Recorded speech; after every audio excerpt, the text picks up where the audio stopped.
Welcome, everyone. This is Dr. Thor, and get ready for Gnosis.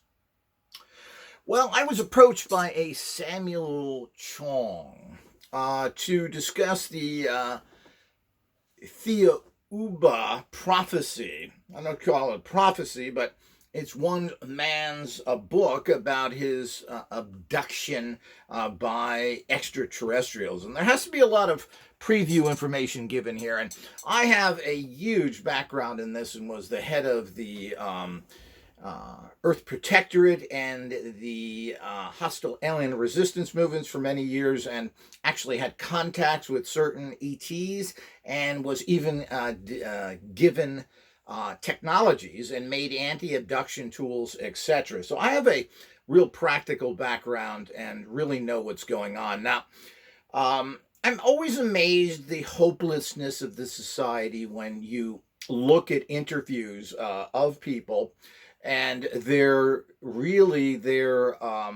flea belly button depth of how they look at issues and take things at so much for face value. Instead of having any kind of consciousness to judge anything. So this goes from everything from the comic book religions that everybody believes in, to the goofball science, to the easily manipulated and controlled people that love to be the slaves of dictators. Now, so there's a background here, and we must, first of all, I, of course, do everything different because I've reached the highest level a human can reach. So this is the, quote, Godhead, way above all the things that you understand from dummy llamas and all the other people out there that really know nothing, living in a dogma of a very low reality.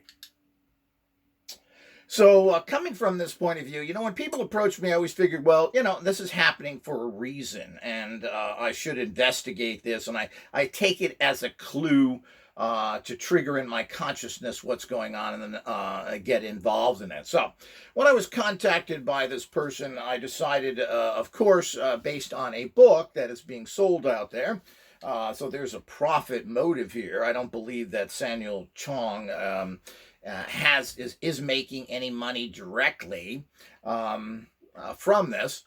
Now, Samuel, and you've got to look at the characters in the play as well. But first of all, ETs are extraterrestrials. They're not aliens.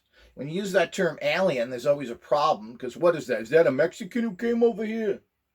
Yeah, I knew an alien guy. He was from Bermuda. So the whole idea is that we have to clarify what an ET is and what we're talking about. So an extraterrestrial is a physical entity that is coming from another planet. Okay, and that could be anywhere.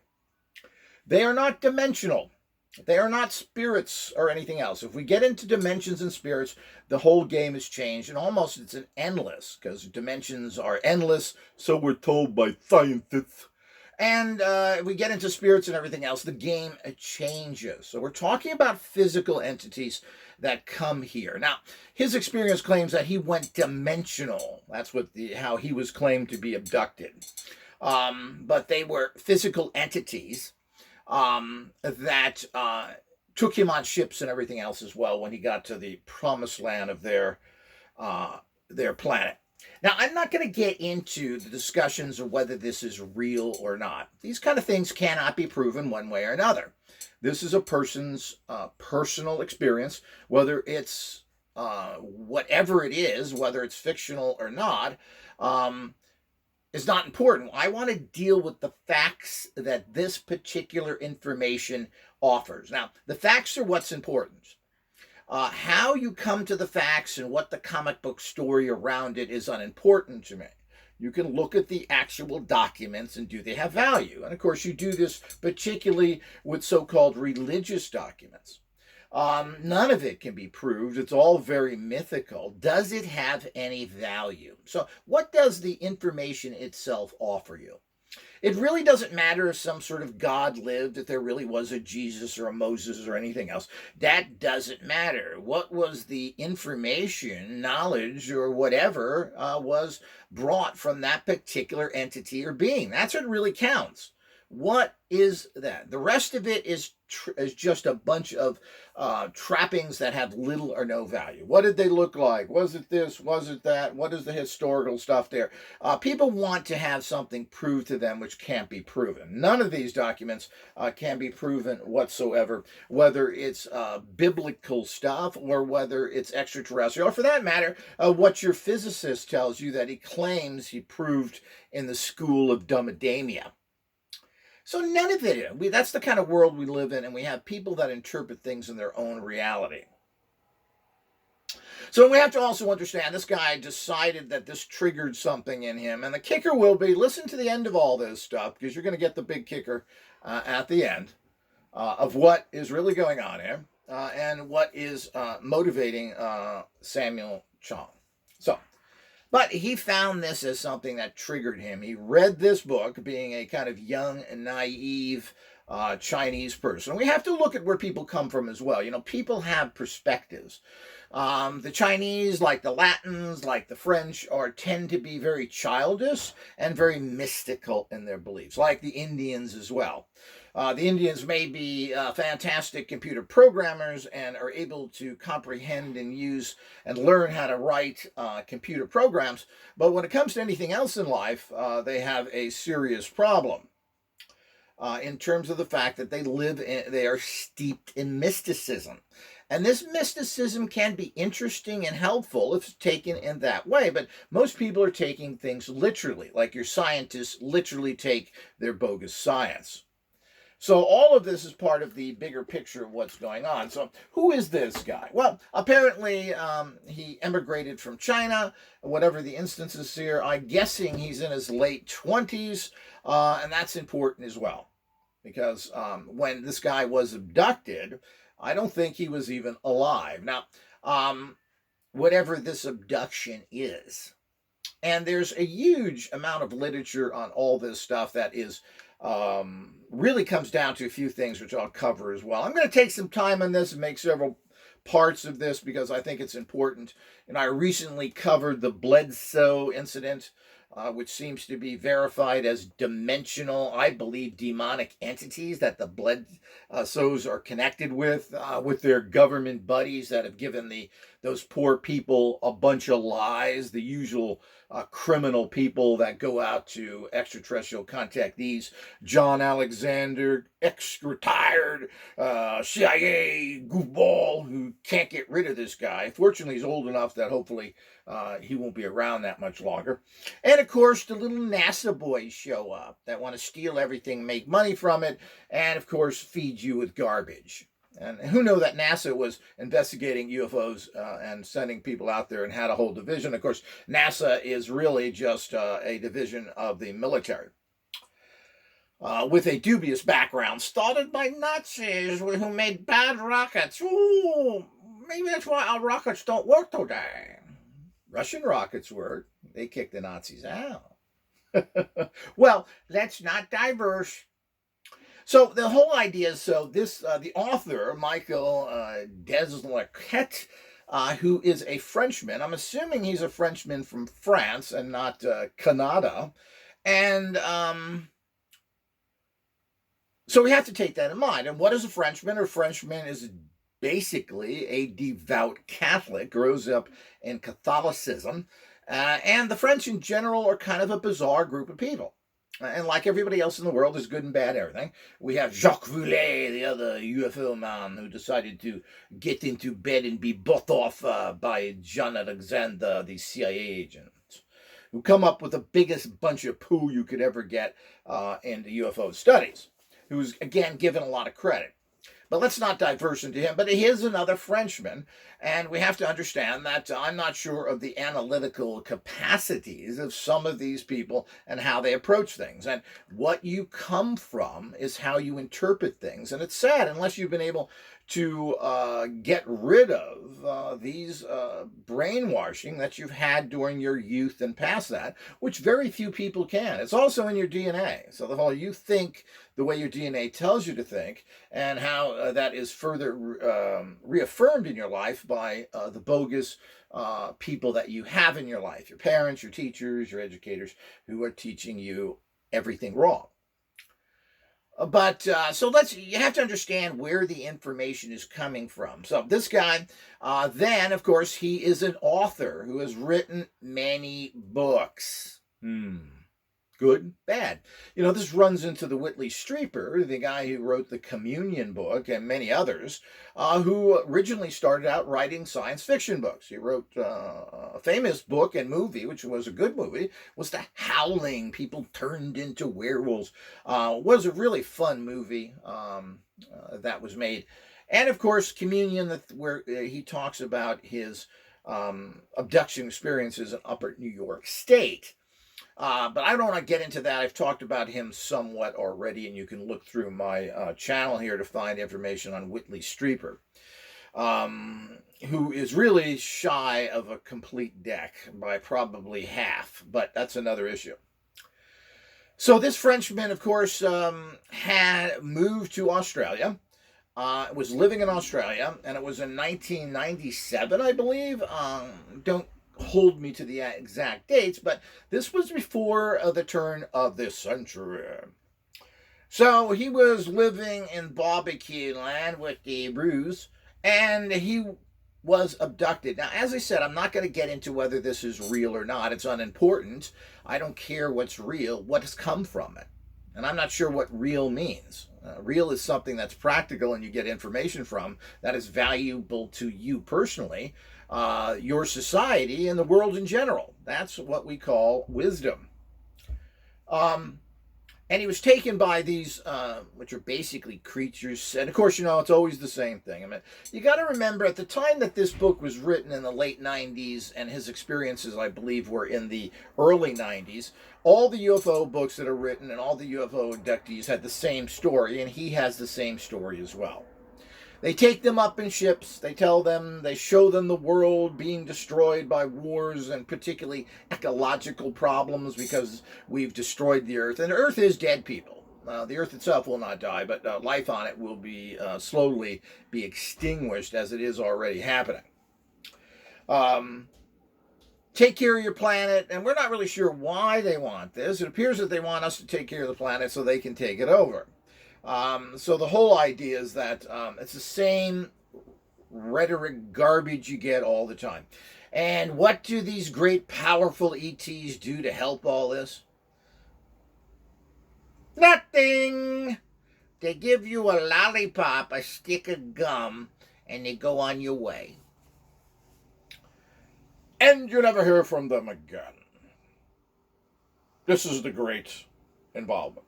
Thank you, extraterrestrials. So the whole idea is that this is exactly what you get. And this book is a total culmination of the same old farcical fantasies with nothing behind it to do anything. The famous contactee, Billy Meyer, the Swiss German, who's written thousands of pages of psychobabble that says absolutely nothing without one sentence, not a sentence in the Billy Meyer writings, and I've read most of them. Is there anything practical? So it's all the same old philosophical nonsense, and he ties in his religious beliefs again, and he plays, it's interesting how they tend to play the same game. Organized religion is all bad and all this, and then they start quoting and the Bible and acting like regular Christians, just as this book does. Billy Meyer does the same thing, and he has no practical information at all. His handler, Billy Myers, whatever that guy's name is, did put a practical thing on, on his website a year or two ago. And that is that you should take brown seaweed capsules, because this is an amazing thing. Well, I'm always in for a good laugh, a good little test. I always like the supplement things, you know. Nothing. Did absolutely nothing. And of course, there's trace minerals. Seaweed is basically good for you, mixed in with poisons, radiation, and all sorts of toxins, because the sea is nothing but a sewer. And of course, you get iodine from there, which is good. But you got to get pure iodine, and anything coming from the sea, just like sea salt, is filthy. Don't use it. So all of the stuff that is there is a real problem. But what did the ETs give us to clean the ocean? Nice thoughts, proverbs, A clean ocean is a nice place. Bring your lunch to the beach. These are the kind of things that we can get this amazing wisdom and the amazing how-to information from very advanced, technically advanced societies that appear to have all sorts of technologies to assist us in what particular way. Well, I made sure the people I contacted, and they sent me an emissary that told me how to build an anti-abduction device, a simple tool that simple human minds could understand. That's right. And they were tested and they worked. As well as other things that were given to me through consciousness transfers of how to handle the dangerous, at that particular time when I was doing most of my work, the Greys who were abducting people who were nothing more than robots, basically. They were androids, because you wouldn't send real people far from their homes anyway, when you can make androids. After all, not the big coming thing now they're telling us now. The robots are finally here. AI is going to have intelligent robots. The Matrix is now 100% proven in terms of we will be giving our lives over to androids, basically, is what they're going to be. And of course, Star Trek The Next Generation, I believe, was the people who perpetrated that and showed us what androids are and made us be sympathetic to them. So they were nothing more than androids, and they were abducting people, and that's a whole nother story that comes out there. But getting back to I mean, they didn't really even give him a better recipe for escargot. Do I need to proceed? So the whole idea is that, and of course it's the same old story, because almost everybody that meets extraterrestrials, they're all beautiful. Just like the Pluladians that Billy Maya met. And he's humping them, and they love him, and we're really your people. We are coming back.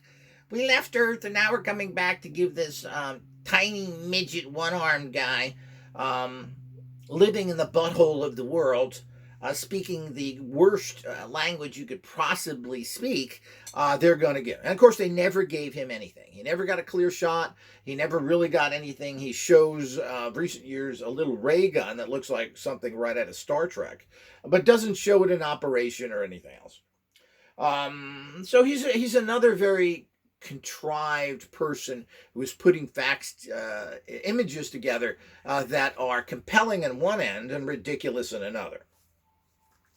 And again, there isn't. So the Billy Meyer photos certainly are interesting, and if they're real, so what? Again, I don't want to debate it, whether something is real or not. That just goes around the circle and gets us nowhere, just like debating whether this is a real experience. What came from it? What has Billy Meyer provided other than some interesting little photographs? What have we gotten? What's the practical information? Do we know how to cure any diseases? Do we know how to grow foods? Do we know how to pure the planet? What, you're looking for practical stuff? That's right. And this book has nothing in it. It's vacuous, just like Billy Meyer is vacuous.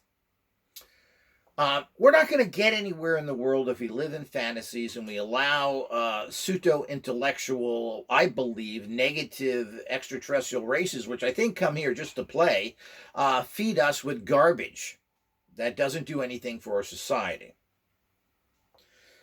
So we have to understand that, and of course we don't understand that as a bigger picture of the reality that's out there. So, and of course it comes from, as I said, people that tend to have juvenile minds. Now, this author is a person who is an author, who's written many books, and just like Whitley Strieber. So again, I find that, well, you would think that would be good, don't you? Because if you're going to want somebody to write about something, what you're going to do is you're going to pick an author. Well, maybe they actually did something of value here by picking a guy who is an author of this particular situation. So that makes sense to me. You want a movie made, you're going to go to a producer, or as what happened with The Matrix, to do two very dysfunctional people to produce a film. And it still got made, and you got to wonder the magic behind that, thanks to Joel Silver, who actually was the producer behind that. So, as we understand these things, so they went to this guy, and then they gave him the usual $100 tour of their planet, and he stayed there for several days. And as he said, this is a very well put together book in terms of answering questions about common things, and lots of details that are meaningless but do appear to give it some credibility. Apparently they had teeth. Apparently they eat. What he missed, which I find interesting, is there doesn't seem to be toilets anywhere. And quite frankly, what did he do for, what was it, 7 or 9 days he was gone? Did he hold it all that time? So the whole idea is little things that he may have not thought was to talk about, he didn't talk about. But the whole idea is that these are basically ET, you could call them creatures to a large extent. They're giant and, of course, beautiful, and they all look like women because they wanted to look pretty, and they think prettier because they're both sexes. And how convenient. And the author covered just about everything. He covered abortion. Now, who would care about that except for he covered gay people. And of course, he weaved in and out of this critical thing, the common things that everybody knows intergalactically, for that matter. What is good or bad is nothing profound at all. And of course, he made sure that he added in that the biggest problem of the planet, one of them, is religion. Even though it's interesting because this extraterrestrial race created the religion. They created the Jews, and gives their version of that story, which of course cleaned it up. So they parted the Red Sea, which really wasn't the Red Sea per the book. Some other sea there, whatever it is, some sandbox. They helped the Jews escape out of Egypt, and of course, they didn't kill any, as the story goes, that the Red Sea was then closed and killed all the Egyptians, but they didn't want to be known for killing. So the Egyptians really weren't following them. So they helped them across, which was basically just kind of a 2-foot place, apparently, so that they could do that, and created the Jewish race as we know it today.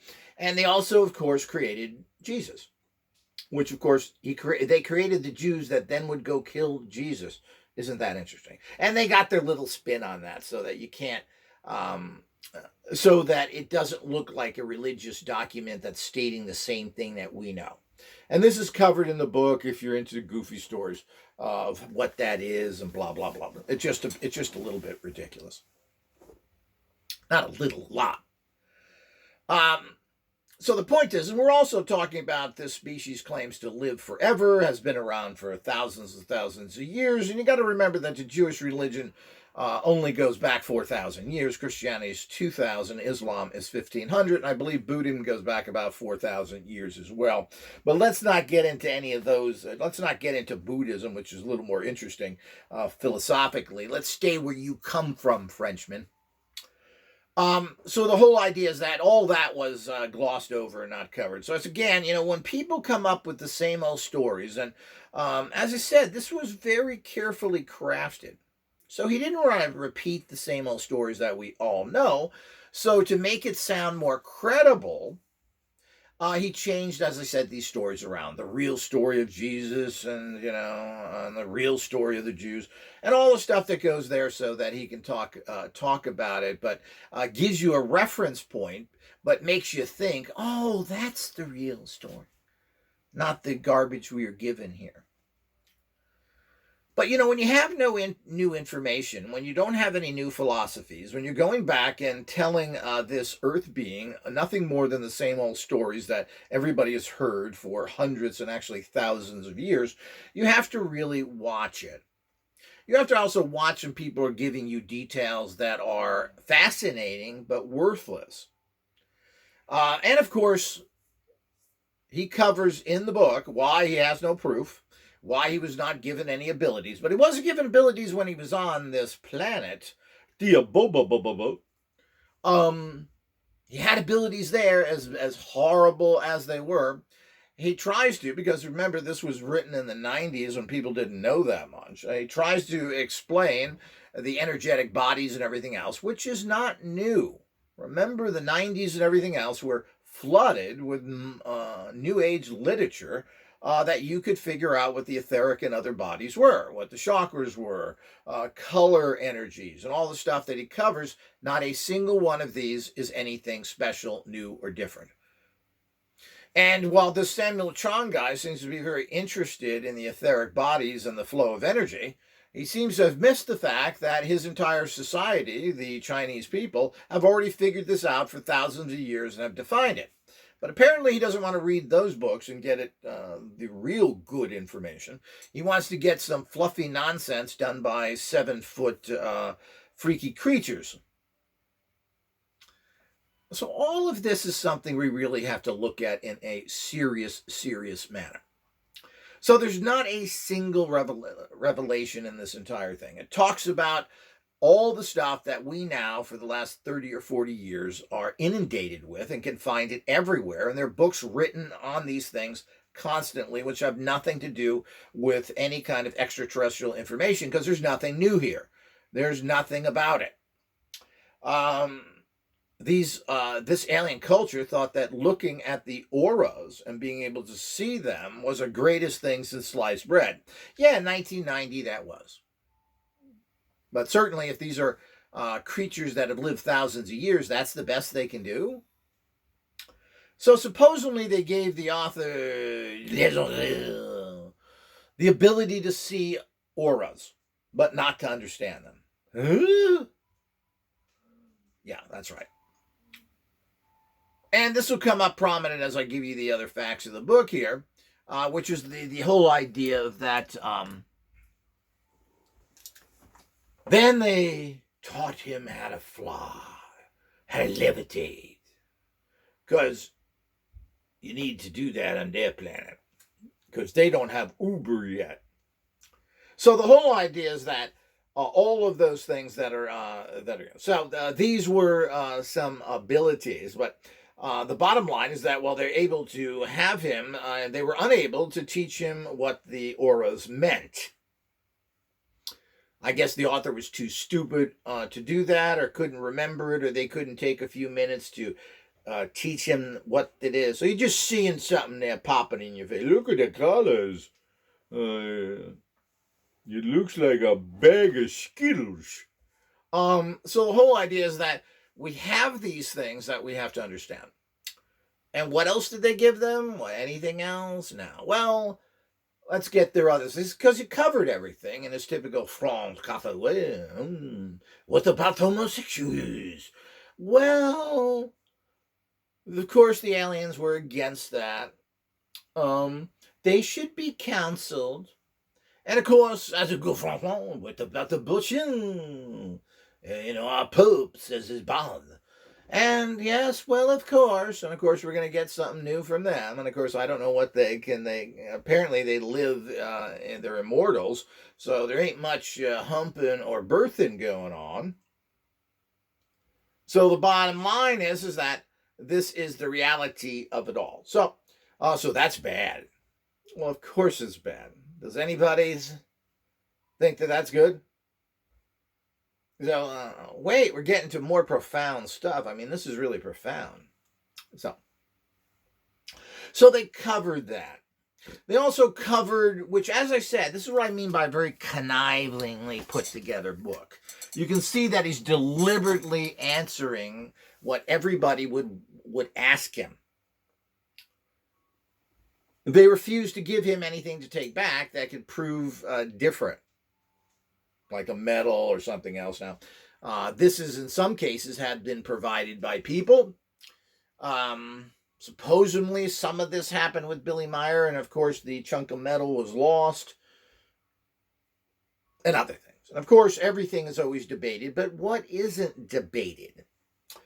But they said, we're not going to give you nothing because it proves nothing, because all somebody's going to do is come and say, that's not right. Yeah. Convenient, isn't that? Well, that's not really true, because if you do have some very strange metal or something very unusual that doesn't come from the earth, this can be proven pretty well. Now, the controversies are with everything because of the evil debunkers that come out to try and disprove everything, that are paid agents. But if you show up with nothing, you have nothing to trigger people's imaginations and to at least give you some credibility. So, number 2, empty-handed nothingness. The skills they gave him to learn how to levitate, they took away. After all, he shouldn't have anything he can really prove. He was able to see auras, but didn't understand what they meant. So why would we give you that ability when we take you back to Planet Goofball? No, you can't see auras anymore. You don't know what they mean. You have no proof of anything. And of course, we've given you the reason why. One of the other kickers of all this stuff is that they seem to have secrets that they don't want to tell people. Well, we can't tell you this. Why is that? Who are they protecting? You mean the human race is going to be shocked by some revelation you give? After all, you were already shocked that you're androgynous or multisexual, whatever the terminology there is. You all claim you're from this. You want to tell us what to do, but you don't want to give any secrets out that may hurt your consciousness. You've already radically changed this guy's life, and by pushing this book, which is what they want to have happen, so that we treat each other nicer, we have love and peace, and we take care of the environment. Thanks for that wisdom. Gee, I never heard that before. I would never have been able to figure that out if you didn't tell me that. So the whole idea is this is the kind of garbage that you run into with these type of things. And as I said, this is a very contrived book. The author has made sure, who again is a professional author who knows how to write, that he's answered all the typical questions. Where's your proof? Where's your abilities? Well, here it is. So, I mean, you're pretty much shut up at that point. So if somebody says, where is all this stuff? Well, he's answered that. There's no further discussion on that. So, it's the same old gobbledygook nonsense by the same type of people, or I believe that these are deceiving entities to feed the Earth population what is a bunch of nonsense that people will never follow, as they've never followed it. The peace and love reality, taking care of the environment, loving each other and everything else has been preached by every single society since the beginning of time and is never, ever followed. So do we need more of that from you? Because you're a 7-foot freak, I'm supposed to listen to you? Well, we'll end part 1 here, and then we'll pick it up on part 2.